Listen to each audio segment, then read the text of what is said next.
Isaías 58, 13 e 14. Então diz assim a bendita palavra de Deus: se evitares que o teu pé profane o sábado e deixares de cuidar dos teus negócios no meu santo dia, se chamares agradável o sábado e digno de honra o santo dia do Senhor, se o honrares, não seguindo os teus caminhos, nem te ocupando dos teus negócios, nem falando palavras vãs, então te alegrarás no Senhor, e eu te farei cavalgar sobre as alturas da terra, e te sustentarei com a herança de Jacó, teu pai. Foi a boca do Senhor quem o disse. Amém. Vamos orar mais uma vez? Pai amado, diante dessa santa palavra, nós nos rendemos a Ti, Senhor, nos sujeitamos ao Teu Santo Espírito e pedimos, Pai, nesses 2 versos, no que vamos tratar aqui, ilumina, Pai, o nosso entendimento, mostra aos nossos corações o que o Senhor tem e quer tratar com cada um de nós hoje, nessa noite. Pai, vem nos transformar, Deus, vem mudar o nosso pensamento e as nossas atitudes, para louvor da Tua glória, que nós possamos, em todas as coisas, em todos os dias, Te agradar, pois só Tu és digno de toda adoração e todo louvor, em nome de Jesus. Amém. Então, o profeta Isaías, para você que gosta dele também, deve saber das particularidades que tem, né? Então, eu quero tratar, a princípio, para a gente se situar, do conceito histórico e teológico do livro de Isaías. Talvez você não saiba, o profeta Isaías viveu 739 anos antes de Jesus Cristo, na época do rei Uzias, né? A nação israelita estava dividida, ele estava em Judá. E na época de Isaías, você que já lê desde o começo, vai se lembrar de que ele fazia parte de um povo rebelde. Lembra? Ele fala, quando Deus se apresenta no templo: eu sou homem de impuros lábios, que habito em meio de um povo de lábios impuros. E era um povo, então, na época de Isaías, que não estava guardando o jejum, eles não estavam zelando pela prática do jejum, que foi estipulado por Deus, e tampouco estavam guardando o santo dia do Senhor. Assim era o povo. O livro de Isaías, ele é dividido em 3 partes, e do capítulo 40 até o final, o último capítulo é o 66, nós vemos a 3ª parte desse livro, onde ele estabelece, o Senhor, através do profeta, uma nova ordem divina, diante de um povo que era rebelde, um povo idólatra, um povo que era desobediente ao Senhor. Então, ele traz ao entendimento desse povo, através da ministração do profeta, a importância do reino, da bênção, da salvação universais, centradas em Sião. Sião falava da vontade de Deus sendo cumprida, do lugar onde o Senhor desejava em que o seu povo estivesse. É estabelecida essa nova ordem divina, segundo o livro de Isaías, pelo servo de Iavé, diz a palavra. E toda vez que ele se referia ao servo do Senhor, ao servo de Iavé, ou de Jeová, ele estava falando do próprio Jesus. Falava de um Messias escatológico, de um libertador, de um redentor que viria. Então ele apontava, você sabe, o profeta Isaías, né, Isaías 53, a revelação, a descrição mais detalhada da cruz do Calvário, do sofrimento de Cristo.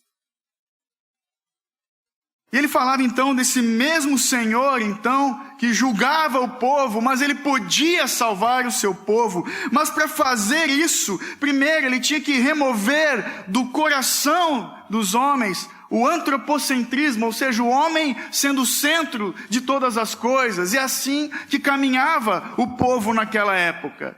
E hoje não é muito diferente, né, irmãos? Vamos falar a verdade. Então, antes dele operar o juízo, ele tinha que mudar o coração dessa gente. O livro de Isaías tem um duplo sentido, a partir disso que eu estou falando. Então, o primeiro sentido de uma condenação judicial de Judá e de todas as nações. E o segundo sentido, uma mensagem de conforto através da disciplina estabelecida por Deus. O livro de Isaías fala de um remanescente fiel, de um povo que retornaria à terra prometida para experimentar a plenitude das bênçãos, fruto da graça, da mão estendida do Senhor, através da proteção de Deus por meio do seu pacto, da aliança que ele fez com o seu povo, através do servo do Senhor, como ele fala.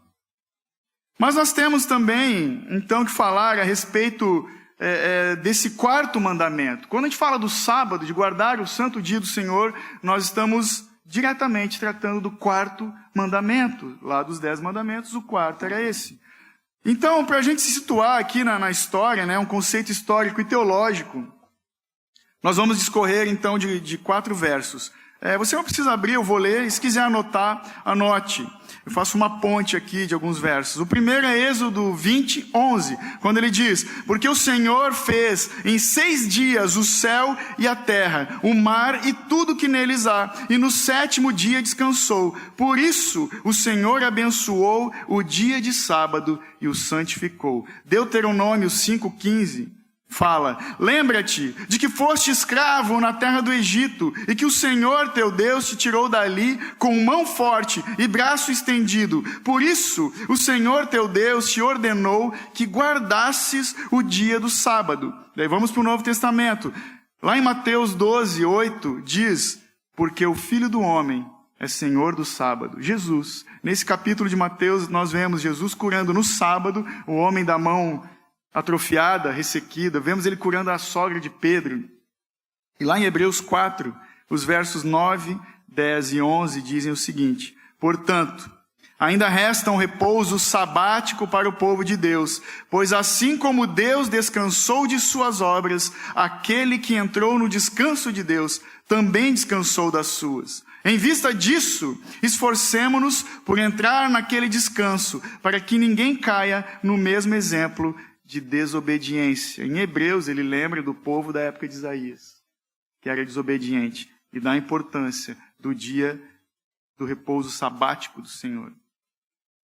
Então, no Êxodo, ele fala da liberdade dos escravos do Egito, porque naquela época eles não tinham descanso, trabalhavam de segunda a segunda, de domingo a domingo, não tinha um dia de descanso, eram escravos. Então, quando ele traz à memória isso, ele se refere à criação, lá no Gênesis, que o Senhor descansou no 7º dia e o santificou. Isso não quer dizer que Deus fica cansado, quer dizer que ele cessou do seu trabalho.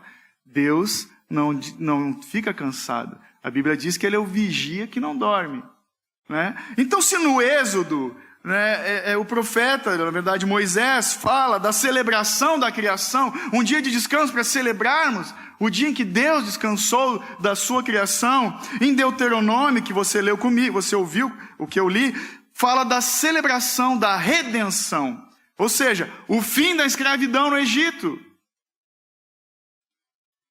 E por isso, por essas coisas, Deus estabeleceu o 4º mandamento, para todo aquele que é povo de Deus guardar o dia do Senhor. O 4º mandamento, ele é profético, ele é simbólico do descanso eterno que Deus nos dá, e ele se cumpre na ressurreição de Jesus. O descanso não é simplesmente cessar do trabalho. Já que é um dia santificado, ele implica no desfrute da criação e no desfrute do relacionamento com o Criador. Para isso que serve o dia do Senhor, para desfrutarmos da criação de Deus e do relacionamento com Deus. Então eu pergunto para nós, como que nós definimos então, a partir disso, o tipo de relacionamento que nós temos com o Senhor? Será que o nosso relacionamento com Deus é do estilo aniversário? Ou será que o nosso relacionamento com o Senhor é do estilo supermercado? Eu vou explicar para vocês. Por exemplo, no aniversário, nós lembramos de certas pessoas, Talvez porque o Facebook nos lembrou. No aniversário das pessoas, a gente investe um tempo em talvez fazer uma ligação rápida, talvez mandar uma mensagem de áudio no WhatsApp, ou comentar algo no Facebook, mas é um tipo de relacionamento com pessoas que a gente às vezes não tem intimidade. Talvez a gente só fale com essa pessoa no dia do seu aniversário. Rapidamente nos lembramos de quem ela é, testemunhamos de que ela é importante, exaltamos as suas qualidades só uma vez por ano.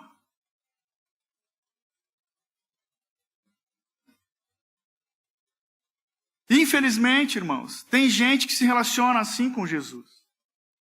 Lembra dele em dezembro. Está chegando o aniversário, aí publica, posta um monte de coisa. Um menino nos nasceu, e o filho se nos deu, e o seu nome será Príncipe da Paz, Pai da Eternidade. Aí fica mais crente, aí evangeliza, pensa em fazer caridade em dezembro. Mas o resto do ano, nem tchuns. Não fala nada a respeito dele, não conversa com ele, não cultiva um relacionamento com o aniversariante. Infelizmente, muitos têm caminhado dessa forma. E o outro estilo de relacionamento é o supermercado. Eu vou explicar para vocês. Essa semana eu encontrei no caixa do supermercado um velho conhecido. E foi engraçado, né? Geralmente as pessoas que não me veem há muito tempo, eu não tinha barba e também eu tinha cabelo, então eles meio que estranham. E ele me reconheceu. Falou, e aí, como é que tá? Ele me perguntou, mas tu tá morando na cidade ainda? Tem gente que não me vê há muito tempo nas baladas, glória a Deus por isso, sou convertido há 20 anos, e acha que só porque eu não frequento esses lugares eu saí da cidade. Ou tem gente que acha que eu casei com a gaúchinha, que eu encontrei a gaúcha lá no Rio Grande do Sul, eu me mudei para lá e nunca mais voltei. Então ele me perguntou, tu tá morando na cidade ainda? Algumas pessoas me perguntam isso. Tô indo na cidade. Ah, e o teu pai como é que tá? Ele me perguntou, eu falei, lembra, meu pai faleceu em 98. Ah, é mesmo? Então, sabe, um velho conhecido, desatento, desinformado, que não está atualizado. Né? Não temos uma relação de intimidade, não temos uma amizade profunda. Ou aquele outro tipo de amigo que eu encontro das antigas no mercado. Pô, fulano, quanto tempo? Vamos fazer aquele churrasco? Vamos marcar um churrasco. E fica só nisso. Um churrasco que nunca acontece. E muita gente tem se relacionado assim com o Senhor. Imagina se fosse possível que Jesus, no caixa do supermercado, é aquele amigo desatento. E sabe que com quem nós não temos intimidade. Ah, como é que você está mesmo? E que eu, no caso ali, sou como 80%, talvez 90% dos frequentadores de igreja que encontram com Deus casualmente e não tem profundidade, não tem intimidade com Ele. Um não conhece o outro. Misericórdia. Então, o quarto mandamento, o dia do Senhor, nos chama para desenvolvermos um relacionamento profundo com Ele. A respeito do quarto mandamento, João Calvino fala nas Institutas da religião cristã o seguinte, o quarto mandamento, né? Porque o primeiro aspecto do quarto mandamento, o primeiro é que sobre o repouso do sétimo dia, o Senhor quis figurar para o povo de Israel o repouso espiritual. É que os fiéis deviam descansar de suas obras, a fim de deixar que Deus trabalhasse neles. Em segundo lugar, ele quis estabelecer esse dia como um dia fixo, no qual deveriam reunir-se para ouvir a lei e realizar as suas cerimônias. Em terceiro lugar, Deus quis dar um dia de descanso aos servos e aos trabalhadores subordinados à autoridade de outros, para poderem ter algum alívio do seu labor. A Confissão de Fé de Westminster, no capítulo 22, artigos 7 e 8, fala assim: como é lei da natureza que, em geral, uma devida proporção de tempo seja destinada ao culto de Deus, assim também, em sua palavra, por um preceito positivo, moral e perpétuo, preceito que obriga a todos os homens, em todas as épocas, Deus designou particularmente um dia em 7, para ser um sábado, ou seja, um descanso, santificado por ele desde o princípio do mundo até a ressurreição de Cristo. Esse dia foi o último dia da semana e desde a ressurreição de Cristo foi mudado para o primeiro dia da semana, dia que nas Escrituras é chamado Dia do Senhor, o domingo, e que há de continuar até o fim do mundo como o sábado cristão.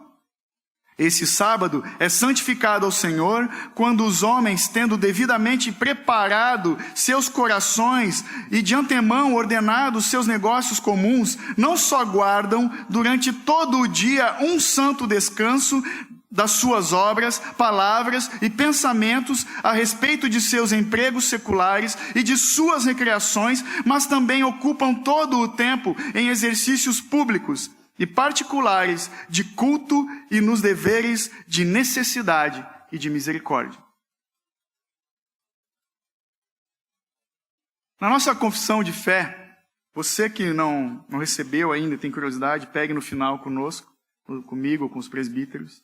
Na nossa confissão de fé, no artigo 15, fala assim, do sábado cristão. Acreditamos que o primeiro dia da semana, domingo, é o dia do Senhor, ou o sábado cristão, e deve ser mantido sagrado para os fins religiosos pela devota observância de todos os meios da graça, tanto privados quanto públicos, e pela preparação para aquele descanso que permanece para o povo de Deus.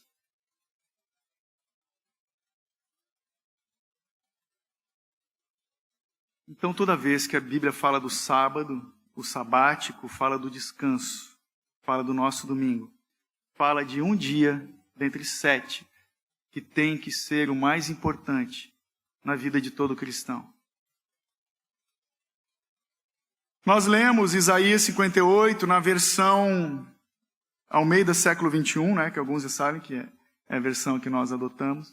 Mas eu anotei aqui também, e vou ler de novo, na NAA, a Nova Almeida Atualizada. Se você pensa em adquirir uma Bíblia de estudo, eu recomendo fortemente essa versão, que é a mais atualizada no Brasil, pelo menos, com bastante conteúdo para estudo, a Bíblia NAA.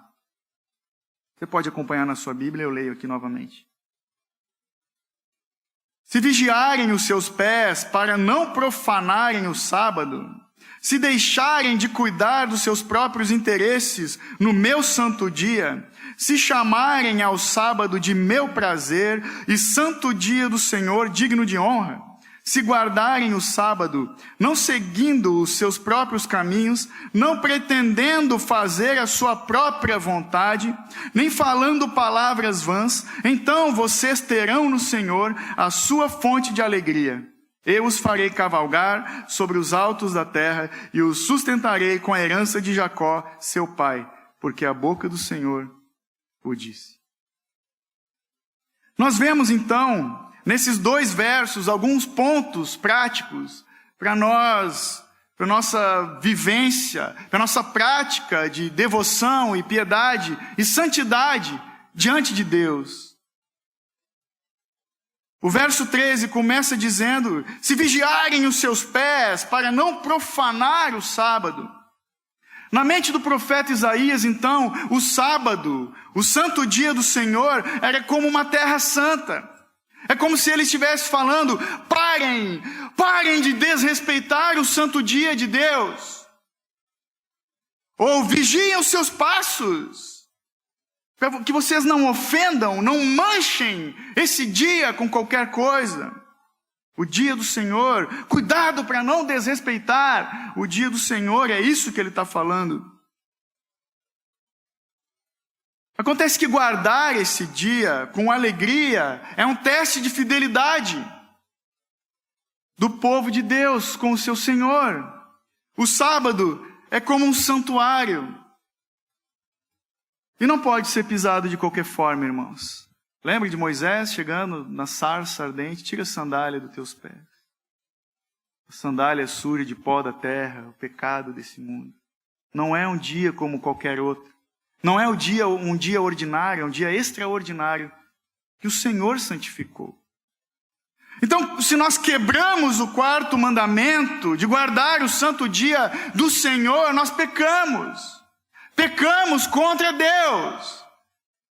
Porque foi Ele quem estabeleceu, foi Ele quem ordenou e foi Ele quem santificou esse dia. Se nós tocamos o nosso domingo de qualquer jeito, pecamos. Não vamos perder a salvação por isso. Isso não vai nos mandar para o inferno, mas perdemos um grande privilégio espiritual. Perdemos de desfrutar do nosso Criador. Perdemos de parar com a nossa correria. Perdemos de parar de correr contra o vento. Perdemos de descansar no Senhor. Não é um dia como qualquer um. Ele segue o texto dizendo, ainda no 13, se deixarem de cuidar dos seus próprios interesses no meu santo dia. Na época de Isaías, esse povo rebelde, eles... Vocês sabem, né? Judeu é comerciante por natureza. Eles faziam comércio no sábado, no dia do Senhor. Ao invés de adorar a Deus, estavam vendendo e comprando. Nos tempos de Jesus, nós vemos isso. Irmãos, 700 anos antes e depois continuou a mesma bagunça. Um povo rebelde. Nos dias de Jesus, os judeus fazendo comércio no templo, na porta do templo, na entrada do templo, nas portas das sinagogas. Homens dando mais valor aos seus negócios do que à obra da salvação em Cristo Jesus. Mas para o homem moderno, também é assim. Antigamente era um pouquinho diferente. Pessoas se alegravam a ir para a igreja. Quer ver um exemplo? Os Estados Unidos da América já foi a maior nação evangélica da terra. Já foi. Eles costumam ter os cultos dominicais protestantes de manhã. Até os Simpsons vão para a igreja, se você assiste. Mas acontece que ainda hoje nos Estados Unidos, por exemplo, em época de eleições, não se vota no domingo, porque é o dia do Senhor. Se vota na segunda ou na terça. Aqui no Brasil a gente tem que ir domingo votar. Já foi um dia importante para os cristãos. Mas nos dias de hoje, os dias não são diferentes daquela época, porque muitos têm trocado a adoração por recreação, por entretenimento, por futebol, cinema, passeios. Nós temos que atentar, irmãos. Quando nós não damos o devido valor para esse dia, pastor, chegou um parente lá em casa, cara, pega tuas coisas e vaza, deixa o parente. Como que você vai evangelizar o cara? Como que ele vai ver que você dá importância para o dia do Senhor, se qualquer visita não programada, você troca pelo dia do Senhor? Você troca por estar na casa de Deus, tendo comunhão com a família de Deus. Temos que atentar para essas coisas. Para aqueles que têm filhos, então, é mais pesado. Vamos ensiná-los pelo exemplo. O santo dia do Senhor. Esse tipo de atitude deixa bem claro a nossa falta de piedade, ou seja, nossa falta de devoção, nossa falta de contentamento com o Senhor. Isso mostra, então, o real valor que nós damos para o preço que foi pago pelos nossos pecados na cruz do Calvário. Mostra que quando fazemos isso, essas coisas, nos contentamos apenas com aqui e agora. E não atentamos pelo porvir, não pensamos na eternidade. Não nos alegramos de fato com a graça de Deus, o favor imerecido. E não temos prazer no presente da eternidade que nos foi concedido em Cristo. Um dia ele pede para o seu povo se reunir e bendizer o seu santo nome. Deixar de cuidar dos meus negócios, diz o texto, para cuidar dos negócios de Deus. O negócio de Deus é ser adorado. O Pai procura aqueles que o adorem em espírito e em verdade. O negócio de Deus é ser glorificado. Ele não precisa da nossa adoração. Ele não precisa que nós fiquemos falando dos seus atributos o tempo todo. Mas nós precisamos, porque quando fazemos isso, lembramos da nossa miséria e da majestade de Cristo, de Deus. Nós exaltamos o Senhor.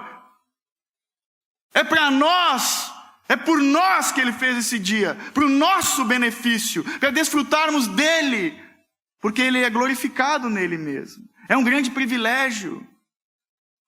Então adorar a Deus, meu irmão, é um exercício saudável, nos lembrar quem Ele é vigor para a alma abatida, é saúde para o coração aflito, bendizer o santo nome de Deus, entoar louvores ao Senhor no seu santo dia, é para isso que somos chamados. Talvez alguém diga, pastor, mas todo dia é dia do Senhor, a gente tem que bendizer o seu nome, adorar e cantar louvores todo santo dia. É verdade, mas se não somos fiéis em um dia, será que nos outros 6 a gente vai continuar nessa vibe? Acredito que não. O texto segue dizendo, se chamarem ao sábado de meu prazer e santo dia do Senhor digno de honra. O sábado foi dado ao homem para que ele pudesse adorar, descansar em Deus e se revigorar em Deus. É um dia em 7, irmãos, para cuidar da alma, essa é a finalidade, para cuidar das nossas almas, das coisas do Espírito. Devia ser uma grande alegria para mim e para ti, para todo aquele que se diz cristão, separar um dia a fim de se aproximar do Senhor. Que alegria, que privilégio, que bênção. Algumas versões falam dia agradável, deleitoso. Um dia digno de honra, diz a palavra. Honrar, meu irmão, honrar é ter compromisso. Como honra o empregado, o seu empregador, como honra o negociante, a sua palavra. Deviam todos os cristãos honrar o compromisso de um dia que foi pedido por Deus. Devíamos. Pastor, mas às vezes não dá, eu sei. Não vamos botar uma meta inalcançável. Às vezes estamos viajando e não conseguimos chegar a tempo, chegamos cansados. Amém, ok. Viagem de família, alguma situação que nos faz necessária viajar, ok, entendemos. Estou doente, não vai vir se arrastando para a igreja, óbvio que não. Nós entendemos, entende? Mas tem aqueles que também, às vezes, têm que trabalhar no domingo. Também entendemos, mas vamos orar, pedir a Deus, talvez o Senhor mude, dê um outro emprego, uma outra oportunidade, ou mude o teu horário, vamos orar, porque é natural de todo cristão ter um dia da semana dedicado ao Senhor. Então honrar fala disso. Honrar esse dia é encontrar maior prazer nesse dia do que nos outros. Honrar esse dia é encontrar prazer no autor desse dia, que é o autor de todos os dias da nossa vida. Honrar esse dia é adorar a Deus em família, entre irmãos, na comunhão dos santos. Fala da adoração congregacional.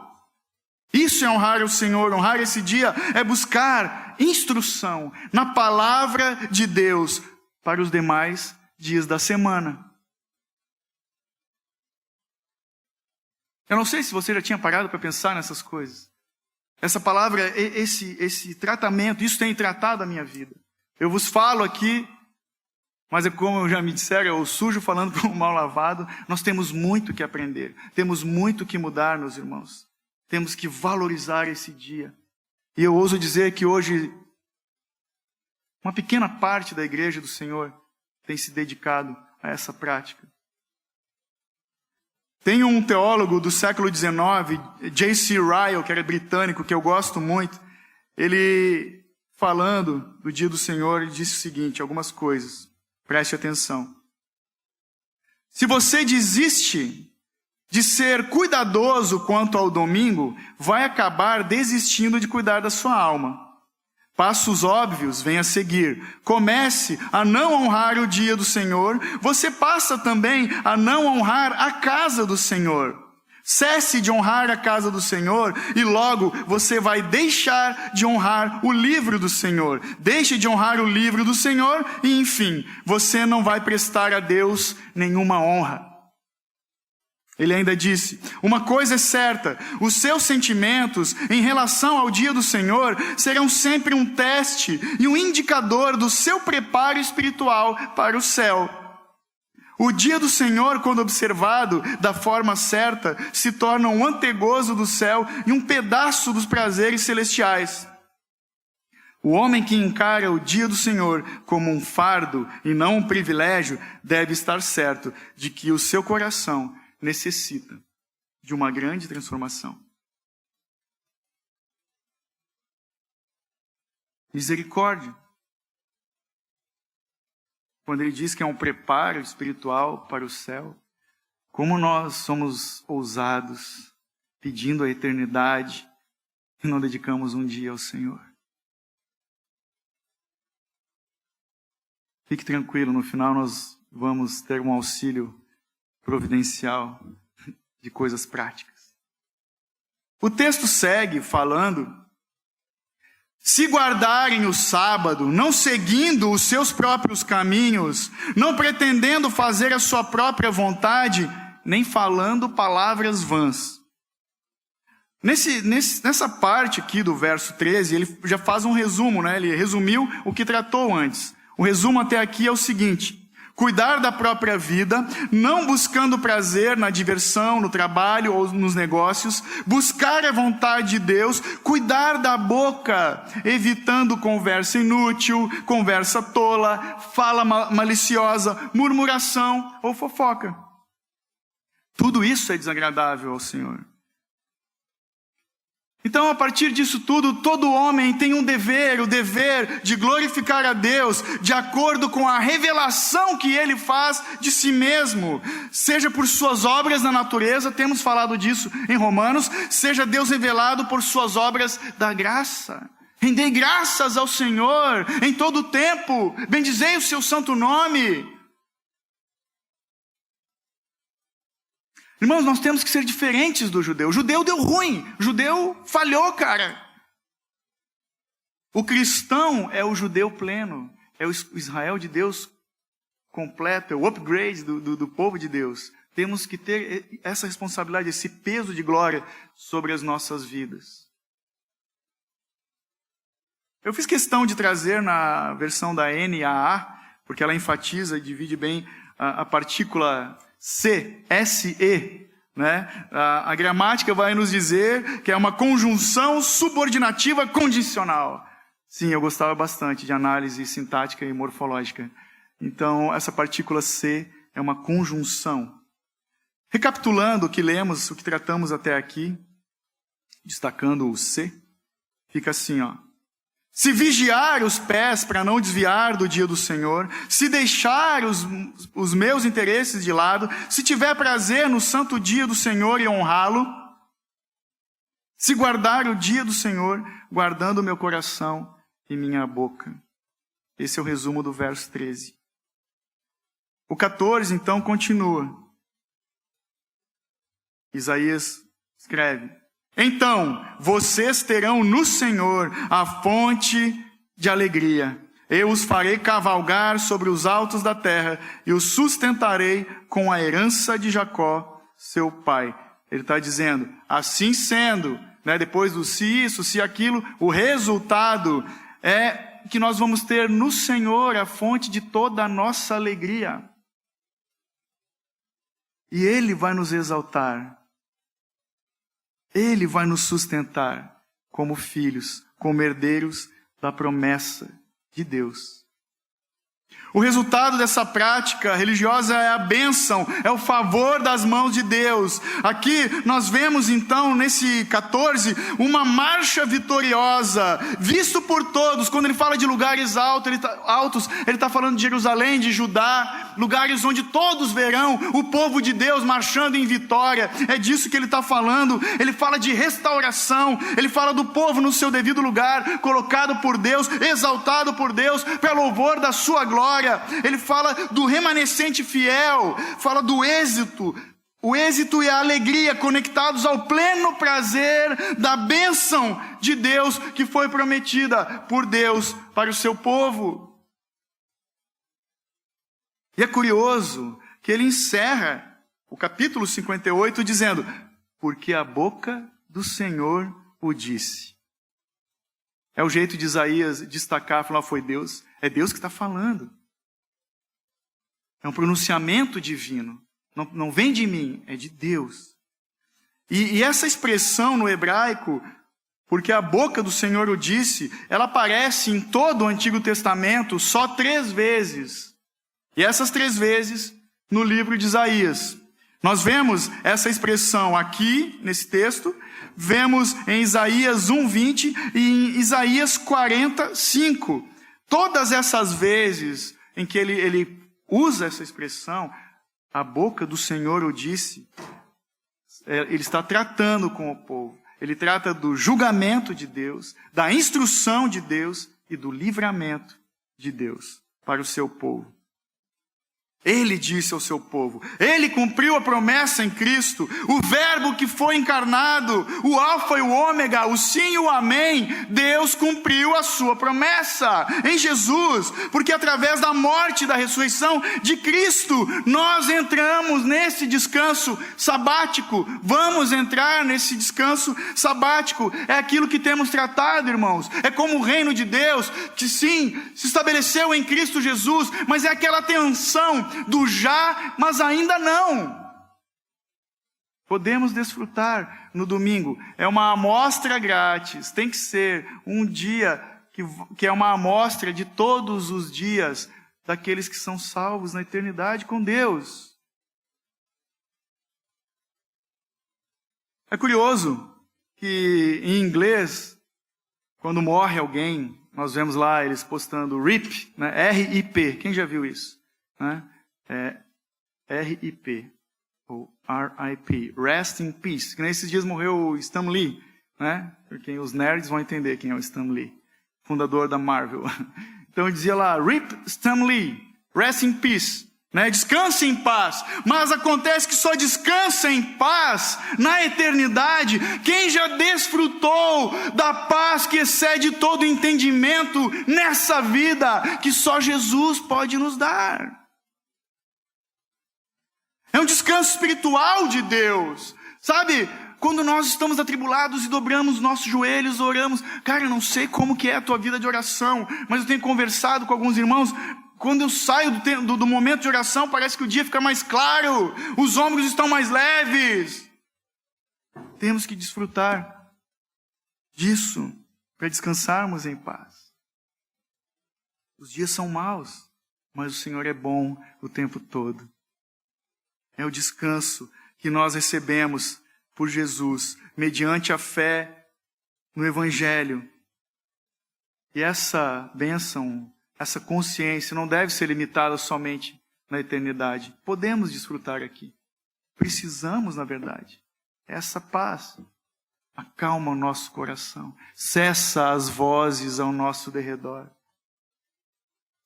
Então nós adoramos ao Senhor pelo que Ele fez no passado, pelo que Ele tem operado em nossas vidas hoje e pelo que Ele vai fazer na eternidade. Amém? Glória a Deus, porque na eternidade, irmãos, nós temos que ansiar por esse dia, aquele bendito dia, aqueles dias, na verdade, em que juntamente com os anjos vamos bendizer o seu santo nome, vamos adorá-lo o tempo todo dizendo, Santo, Santo, Santo, é o Senhor, digno de toda honra, de toda glória e de todo louvor eternamente. Amém? Caminhando para o final, um resumo prático desse texto, nós podíamos falar o seguinte: Deus disse que vai ser a fonte da minha alegria, me sustentando como herdeiro, se eu guardar o dia do Senhor, tendo prazer e alegria em honrar esse dia de todo o coração e de palavras, deixando de lado os meus interesses, cuidando para não me desviar dessa prática que Ele mesmo pediu para eu fazer. Então no Gênesis, Deus completa a obra da criação e descansa. Ele cessa o seu labor, descansa no sábado. No Novo Testamento nós vemos Jesus onde ele completa a obra da redenção e descansa no Pai. Né? Entrega o Espírito e descansa no Pai.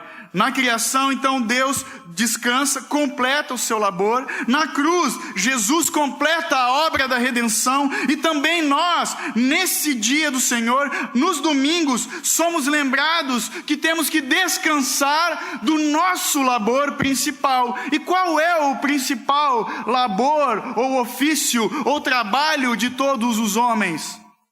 Pecar. É isso que fazemos o tempo todo. É quando nós separamos um dia, nos separamos para o Senhor e atentamos, vigiamos os nossos pés, como o profeta falou. Vamos procurar nesse dia não pecar. E o primeiro passo para não pecar contra o Senhor nesse dia é guardando o seu santo dia. Um dia separado por Deus para Deus. Nós somos lembrados que temos que descansar no Senhor aqui, confiantes no descanso eterno que vai nos ser dado pelo Pai. O dia do Senhor, então, serve para lembrar da obra de Cristo e descansar somente nele, pois somos o fruto do seu penoso trabalho. Isso nós temos que lembrar também. Quando nós negligenciamos de descansar no Senhor, nos esquecemos do penoso trabalho de Cristo.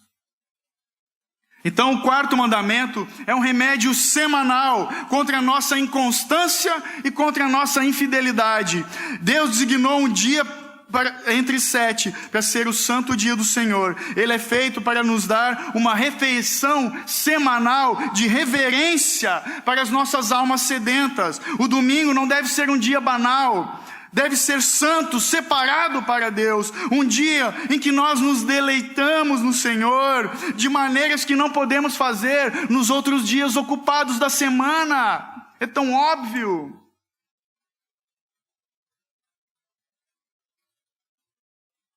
John Owen foi o teólogo dos puritanos do século XVII. Atentou e muito para essa prática do sabá, o Shabat, ou sabático, o dia do Senhor. E naquela época ali dos puritanos havia uma discussão se era no sábado, no domingo. Tem gente que discute isso ainda, né? Pouca gente. Mas naquela época então, os puritanos conseguiram, diante do parlamento inglês, em 1677, o parlamento britânico aprovou o domingo como dia do Senhor. E nós vivemos o fruto desse dia. Era assim na Inglaterra, naquela época, era assim na Escócia. Um dia dedicado ao exercício pessoal da piedade, da busca pela santidade, da religião verdadeira e da adoração em público, né? O primeiro dia da semana, o domingo, dedicado ao Senhor. Eles tinham tempo livre naquele dia, eles tinham cultos na parte da manhã, 3 horas de culto, pelo menos, e à tarde, mais 3 horas. Era o dia todo dedicado ao Senhor em adoração. Eles chamavam, os puritanos, de o culto das boas obras. Louvado seja Deus. John Owen dizia que nós somos distraídos, embaraçados por outras coisas, e por isso devemos vigiar, nos preparar no sábado à noite para o dia do Senhor. E aqui vem a parte prática. O John Owen, ele dava 3 dicas, para nós nos prepararmos para o santo dia do Senhor. Então, no sábado, ele dizia que nós temos que atentar para a meditação, a súplica e a instrução. Medite na santidade, na grandeza e na majestade de Deus. Lembre-se dele como autor do nosso descanso. Lembre da obra de Deus, das suas ordenanças, de celebrar a redenção por meio de Jesus. Lembre-se do dia do Senhor que está chegando, dos privilégios, dos seus benefícios, de como o seu amor nos libertou para adorá-lo melhor e sem distração. A súplica, ele dizia, devemos orar, devemos buscar em oração, nos prepararmos para o dia do Senhor. A oração é a principal maneira de expressar a nossa dependência de Deus, ele dizia. A oração é necessária para nos lembrar da nossa miséria espiritual e de nossa necessidade desesperada pela graça de Deus. Ele dizia também que é indispensável um período de oração antes do dia do Senhor. que nós devíamos celebrar a sua bondade pelo dom da salvação. Em oração, devemos pedir perdão pelos nossos pecados, pela nossa indisciplina, pela nossa falta de diligência, falta de zelo e dedicação. Pedir para vencer as distrações e tentações nessa vida. Pedir para termos mais amor e mais compaixão. Pedir para Ele eliminar tudo que nos impede de adorá-lo. E por último, ele fala da instrução, ou seja, a responsabilidade de todo aquele que é chefe de família. E agora eu falo com os irmãos, os homens. Todo aquele que é sacerdote tem que instruir, tem que ensinar a sua casa a guardar o dia do Senhor. Por isso a igreja tem falhado, porque muitos homens têm negligenciado esse dia, têm trocado o culto na igreja por um jogo de futebol, tem deixado de instruir seus filhos, de guardar o coração da sua esposa. Instruir a família no caminho, ler e ensinar as Escrituras. A importância da oração, do culto privado, do culto particular, em família. Um pai que ora é um homem de Deus. O único jeito, meus irmãos, é ensinar pelo exemplo. Pensa que poderoso, que poder que há nessa visão de um pai que busca a Deus. Um filho, uma esposa que vê o homem da casa, o chefe da família, lendo a sua Bíblia, buscando a Deus de joelhos no chão e mãos estendidas nos céus. Homens negligenciando ao Senhor, homens se escondendo. Isso envergonha o Evangelho. Por isso temos falhado. Culpa de nós, os homens negligentes.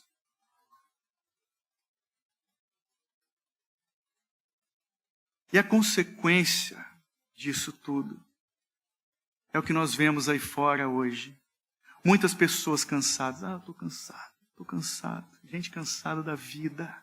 Gente cansada, saturada, pessoas carregando sozinhas seus próprios fardos, pessoas que não encontram prazer e constante alegria, pessoas cansadas de situações que vivem, desgostosas pela vida, sem esperança, sem perspectiva de vida. Com certeza você conhece alguém assim.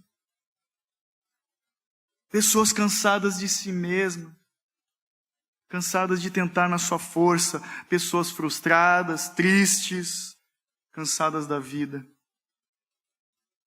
Talvez pelo peso do fardo do pecado escondido, talvez por um sentimento de culpa, sem confessar.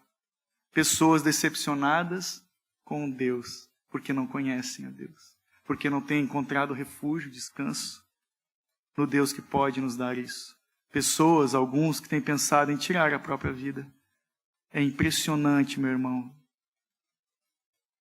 o número de suicídios de crianças nessa nação. Temos que mudar essa situação.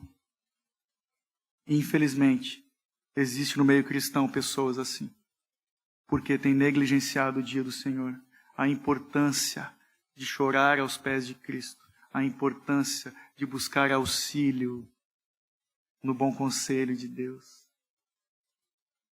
Essas pessoas estão assim, ou porque nunca desfrutaram do dia do Senhor, né? Talvez sejam descrentes, não tiveram oportunidade, nunca tiveram sequer um dia descansando na presença do Pai de toda boa dádiva. Ou são pessoas que sabem dessa importância, mas não têm praticado a disciplina de descansar e ter prazer no descanso que só o Senhor pode nos dar. Sem Jesus, meu irmão, a vida é enfado, é tristeza e morte. Só em Cristo nós encontramos paz, a paz que excede todo entendimento. Só em Jesus encontramos refúgio e refrigério para as nossas almas. Eu peço que você se coloque de pé, abre sua Bíblia nos Salmos de número 91, para nós encerrarmos.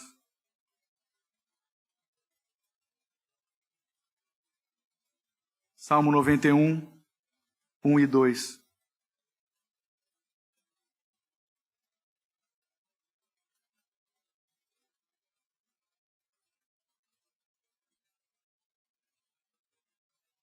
diz assim: aquele que habita no esconderijo do Altíssimo e descansa à sombra do Todo-Poderoso, diz ao Senhor: meu refúgio e minha fortaleza, meu Deus, em quem confio. É isso que tem que sair dos nossos lábios. Amém? Louvado seja Deus. Eu convido você a curvar sua fronte e orar comigo. Obrigado, Senhor, pela tua bendita palavra. Nos leva, Deus, a nos arrependermos, a mudar isso nas nossas vidas, a sermos apaixonados pelo dia do Senhor, pelo domingo, o dia mais importante da nossa semana. Ajuda-nos, Pai, a buscar prazer nesse santo e bendito dia, o dia que aponta para os dias da eternidade na presença do Pai. Ajuda-nos, Senhor. Muda, Pai, muda o nosso coração, que nós possamos testemunhar das bênçãos de um dia dedicado ao Senhor. Que o Senhor Deus nos ajude nesse propósito de honrarmos e termos prazer no santo dia do Senhor. Amém.